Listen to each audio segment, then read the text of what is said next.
A couple days ago, I saw a pair of tweets that warmed my heart from Warren Davidson, one of the top Republicans in Congress.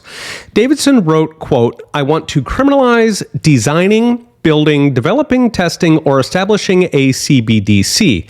I don't want anyone to work on a CBDC, not Satoshi, not Consensus, not the Fed, not even my mom." He added, quote, "Cast the ring into the fire."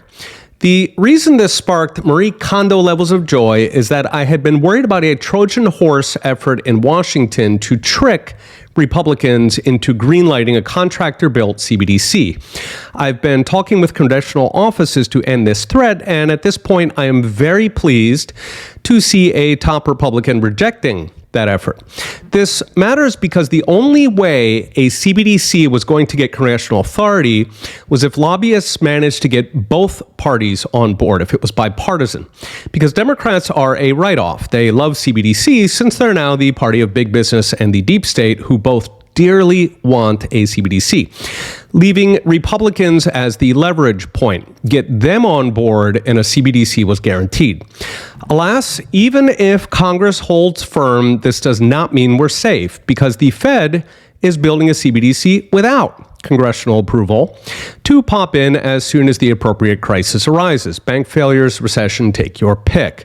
Last year, the Fed put out a big white paper arguing for a CBDC, and just last month they rolled out Fed Now, which builds up some of the piping that a CBDC would use, all without congressional authorization.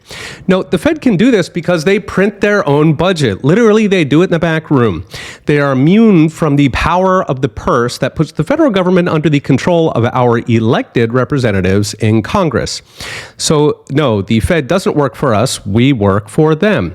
Still, without congressional authorization, rogue Fed tools are on much weaker constitutional grounds, especially after a big court case last year, EPA versus West Virginia, which said that major policies actually have to be passed by Congress. We've got more cases this year on the question. The one to watch is Loper v. Raimondo on fisheries management. And by the way, I have as much disgust for Congress as anybody, but I have even deeper contempt for the bureaucrats who would ground us up into fertilizer if they could. Moreover, Congress is dysfunctional, meaning almost new laws actually pass outside spending bills, while the deep state is very, very active in auctioning and writing up new laws. So I will take Congress any day of the week. So what's next? Expect the Fed to keep going with their CBDC unless Congress stops them, keeping their proto-CBDC in their back pocket for the next crisis.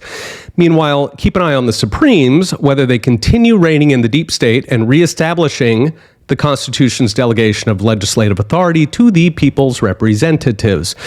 Last month, on July 4th, I did a video arguing the U.S. Constitution is our superpower. It's what stands between us and the abyss. A lot is riding on the Supremes at this point, including a CBDC, but I am cautiously optimistic. Okay, we'll be watching. See you next time.